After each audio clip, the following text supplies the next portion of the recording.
नमस्कार। अगर आप सद्गुरुदेव डॉक्टर नारायण दत्त श्रीमाली जी के शिष्य हैं या फिर उनकी दी हुई शिक्षाओं से और ज्ञान प्राप्त करना चाहते हैं तो हमारी चैनल को जरूर सब्सक्राइब कीजिए और नए वीडियोस की जानकारी के लिए बेल आइकन दबाएं। जो भी काम सौंपे उसमें किसी प्रकार का प्रमाद और आलस्य नहीं रखते हुए उस कार्य को समय पर पूरा करके उनके चरणों में समर्पित कर दे। ये शिष्य का लक्षण, ये शिष्य का चिंतन, ये शिष्य का विचार है, ये धारणा है।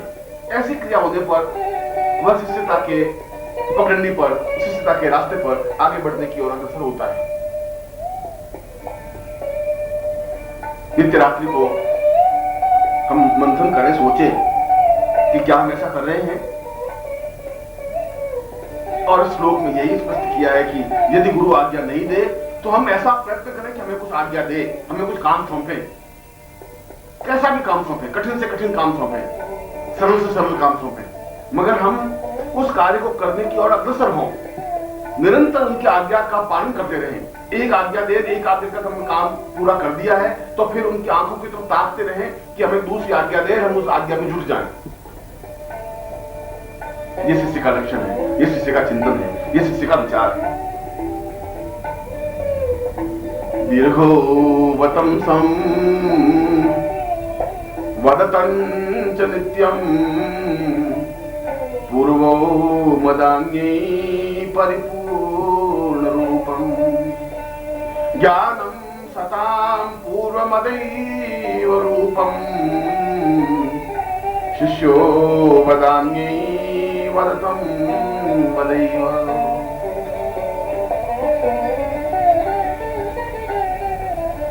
शिष्य शब्द बना है आज्ञा पालन में और शिष्य शब्द बना है निरंतर उनकी सेवा करने में। सेवा और आज्ञा ये दो साधन है जिसके माध्यम से शिष्य आगे की ओर अग्रसर होता हुआ पूर्णता प्राप्त करता है। जो सेवा नहीं कर सकता वह समर्पण भी नहीं कर सकता, और जहां समर्पण नहीं है वहां शिष्यता नहीं है। इस शिष्यता के तीनों शब्द अपने आप में एक अर्थ ही है, एक ही अर्थ है, सेवा, समर्पण और शिष्यता। जहां सेवा है वहां समर्पण है, जहां समर्पण है वहां शिष्यता है। और इन तीनों का जब समन्वय होता है, जब तीनों तत्व एक साथ मिल जाते हैं, तब गुरु के पास में शिष्य आगे बढ़ने की ओर अग्रसर होता है। तब समझना चाहिए कि मैं आगे बढ़ रहा हूं। यदि उसमें सेवा करने की भावना नहीं है, और यहां सेवा का तात्पर्य उस श्लोक में, इस उपनिषद में स्पष्ट किया है कि जो गुरु की इच्छा है उस कार्य को प्रसन्नता पूर्वक करने की क्रिया को सेवा कहते हैं। यदि गुरु पानी पीना चाहे और हम उनके सामने अच्छे भोजन ला के रख दें, ये सेवा नहीं है। उनके लिए उस समय उनको पानी का प्यास बुझाना जरूरी है, सही समय पर उनकी सेवा करनी जरूरी है। और निरंतर जैसे चकोर चांद को ताकता रहता है, उसी प्रकार से निरंतर हमारी आंखें उनके चरणों की ओर टिकी हुई रहे। वह शिष्य हो ही नहीं सकता कि जो उनकी आंख से आंख मिला करके बात करे। वह शिष्य नहीं हो सकता, वह तो कृतज्ञ है, पापी है, वह तो अपने आप में दुष्ट है, वह अधर्मी है।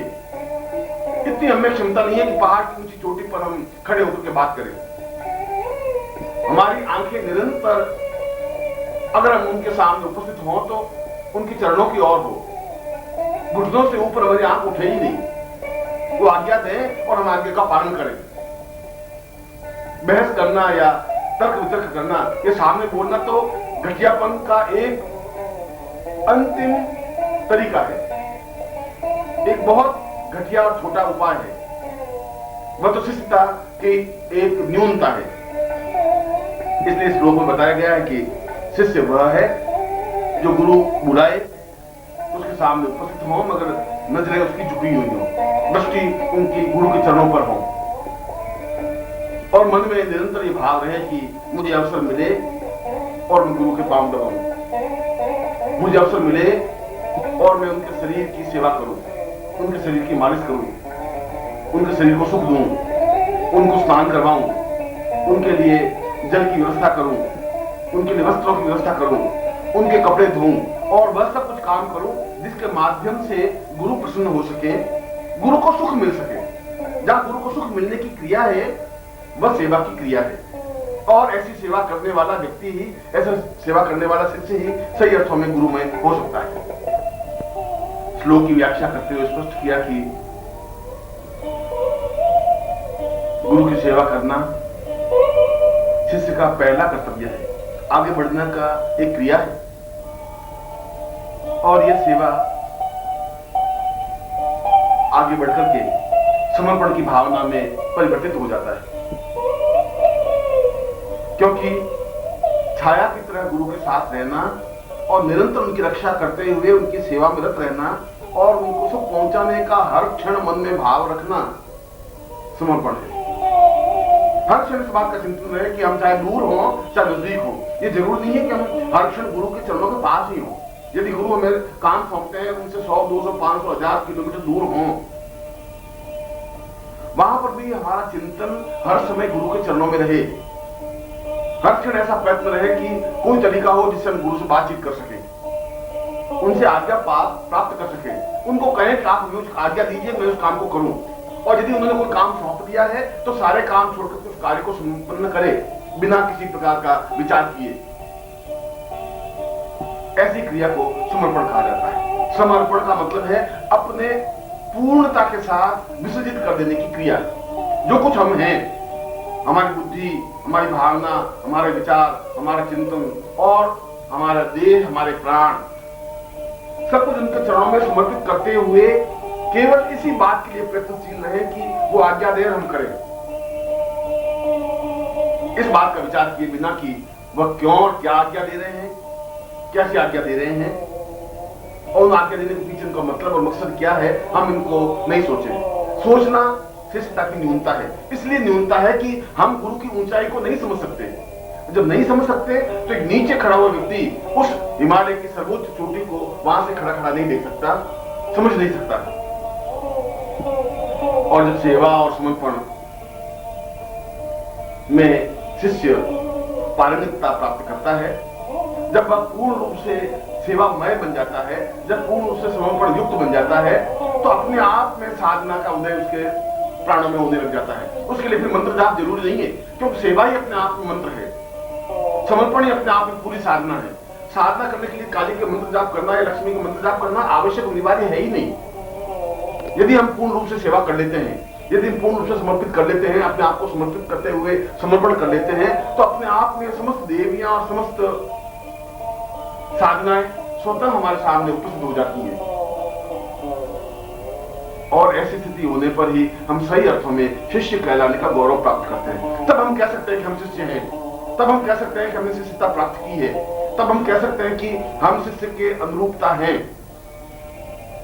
इसलिए श्लोक के 30 चरण में 30 लाइन में यह कहा है कि निरंतर उस गुरु मंत्र को, जो गुरु ने मंत्र दिया है, जो गुरु मंत्र है, उनको होठों पर अंकित कर ले, खोद दे, लिख दे अपने होठों पर।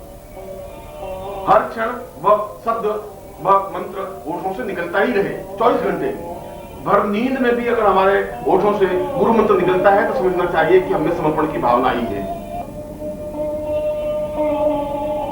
और ऐसा चिंतन, ऐसी क्रिया यदि साधक करता है, शिष्य करता है, तो अन्य साधनाओं को करने की कोई जरूरत है ही नहीं। क्योंकि उन साधनाओं को करने के बाद ही क्या प्राप्त हो जाएगा? वे साधनाएं और वे उच्चताएं, वे देवी और देवता तो अपने आप में गुरु में समाहित हैं। गुरु ब्रह्मा, गुरु विष्णु, गुरु देवो महेश्वर, गुरु साक्षात पर ब्रह्म, वह पूर्ण ब्रह्म है। और जहां पूर्ण ब्रह्म है वहां समस्त देवी और देवता समाहित हैं। तो अलग अलग देवियों और देवताओं की आराधना करने से हजारों हजारों देवियों और देवताओं की हम कब तक आराधना साधना संपन्न कर सकेंगे? इसकी अपेक्षा यदि हम केवल एक गुरु को स्मरण कर लेते हैं, यदि हम केवल गुरु के प्रति समर्पित हो जाते हैं, यदि हम केवल गुरु की साधना ही कर लेते हैं, तो उन सभी देवी देवताओं की साधना अपने आप हो जाती है। ऐसी स्थिति जब प्राप्त होती है तब सही अर्थों में वह शिष्य बनने की क्रिया प्रारंभ करता है, वह सही अर्थों में शिष्य बनता है। और जीवन का सौभाग्य है कि हम किसी के शिष्य हैं। यह जीवन का सौभाग्य है कि कोई हमारा गुरु है। यह हमारा सौभाग्य है कि हमारे सिर पर किसी का हाथ है। यह हमारा सौभाग्य है कि हमारे होठों से गुरु शब्द उच्चारित होता है। और ये हमारा सौभाग्य है कि हम गुरु के चरणों में बैठे हैं, उनकी आज्ञाओं का पालन किया है, हमने अपने जीवन में उनकी सेवा की है, उनके पांव धोए हैं, उनके पांवों को दबाया है, उनको सुख पहुंचाने की कोशिश की है और उनसे वह दिव्यता वह तेजस्विता प्राप्त की है जिसकी वजह से जीवन में पूर्णता और सफलता प्राप्त होती है।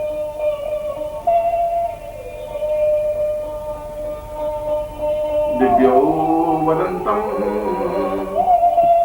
भवनित्य रूपम चिंत्यम विचिंत्यम भवतां सदैवं तापोत्रयं पूर्णमदैव रूपं गुरुर्वैकतान्यं गुरुर्वैवतान्यं। जीवन के सारे संबंध स्वार्थ से युक्त हैं। यदि हमारी पत्नी है तो स्वार्थ की वजह से हमारी पत्नी बन सकी है या हम उनके पति बने हैं तो स्वार्थ है। यह स्वार्थ है कि वह मेरे घर में रहे, यह उसका भी स्वार्थ है कि मुझे एक पति मिले और यह स्वार्थ है कि मुझे पुत्र उत्पन्न हो। और जिस क्षण पति नहीं रहता उसके बाद भी न तो उसके प्राण निकलते हैं, न वो मृत्यु को प्राप्त होती है, न मन में किसी प्रकार का चिंतन विचार आता है। 4 दिन महीने 2 महीने रो लेती है, वापस उसके जीवन का क्रियाकलाप वैसा ही चलने लग जाता है जैसा पति के समय था। इसका तात्पर्य यह हुआ कि केवल स्वार्थ के आधार पर संबंध था। पति और पत्नी के संबंध, पुत्र के संबंध, पौत्र के संबंध, भाइयों के संबंध, माता पिता के संबंध, ये संबंध तो केवल स्वार्थ पर आधारित है। यदि हम कमा करके देते हैं तो पिता हमारी प्रशंसा करता है और यदि हम कमा कर नहीं दें तो पिता में गाली देने लग जाता है, कहता है तो उनको भूत है, बेकार है, व्यर्थ है। तो हम अच्छे और बुरे नहीं थे, हमारा कमाने और नहीं कमाने की स्थिति अच्छी और बुरी थी। नहीं कमा रहे थे, खराब हो गए हम, और हम कमा रहे थे, बहुत बुद्धिमान हो गए। इसलिए कि हमारे पिता पुत्र का संबंध स्वार्थ पर आधारित था। सारे समाज के संबंध स्वार्थ पर आधारित हैं, चाहे मित्र हो, चाहे पड़ोसी हो, चाहे माँ हो, चाहे बाप हो, चाहे भाई हो, चाहे बहन हो, चाहे रिश्तेदार हो, चाहे पति हो, चाहे पत्नी हो, चाहे पुत्र हो। मगर एक संबंध ऐसा है जिनसे हमारा कोई स्वार्थ नहीं होता, वह गुरु है। क्योंकि गुरु हमारा भाई नहीं होता, गुरु हमारे माँ नहीं होते, बाप नहीं होते, संबंध नहीं होते, पति नहीं होते, पत्नी नहीं होते। वह बिल्कुल एक अलग तत्व है और अलग तत्व होने के बावजूद भी हम उनसे जरूर से ज्यादा प्यार करते हैं, प्रेम करते हैं, उनमें एकाकार होने के लिए प्रयत्नशील हैं और वह भी हमें उतना ही ज्यादा प्यार, प्रेम, स्नेह देता है। इसलिए ये संबंध मृत्यु के बाद भी समाप्त नहीं होते।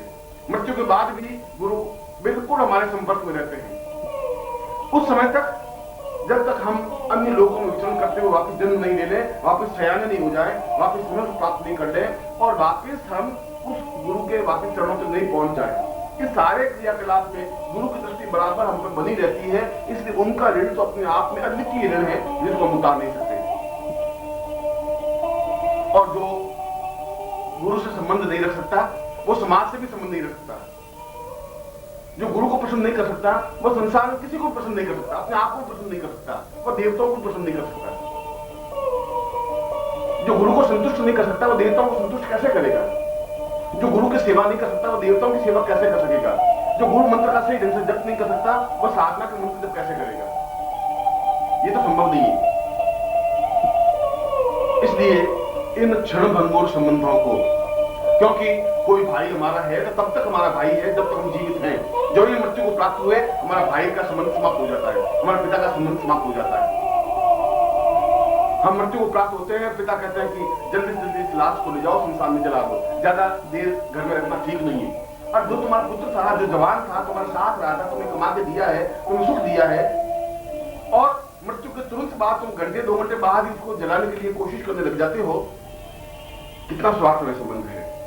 और जैसा कि मैंने बताया कि गुरु का संबंध, गुरु और शिष्य का संबंध स्वार्थ में नहीं होता, वो मृत्यु के बाद भी गुरु तत्व उसके साथ रहता है। गुरु बराबर उसकी प्राण तत्व पर ध्यान रखता है और जिस लोक में भी जाता है, जिस योनि में जाता है, गुरु तत्व उसके साथ रहता है। जब तक वापस जन्म नहीं ले लेता तब तक वो प्रयत्नशील रहता है गुरु कि मेरा शिष्य वापस जन्म ले ले, समझे और सयाना होने के बाद मेरे चरणों में वापस पहुंच जाए। इस पूरी एक परिक्रमा तक गुरु साथ रहता है। इसलिए गुरु शिष्य के संबंधों को संसार का और ब्रह्मांड के अद्वितीय संबंधों को कहा गया है। ऐसे संबंध नहीं बन सकते, ये तो अपने आप में अद्वितीय संबंध है। और इसलिए जीवन में यह जरूरी है कि हम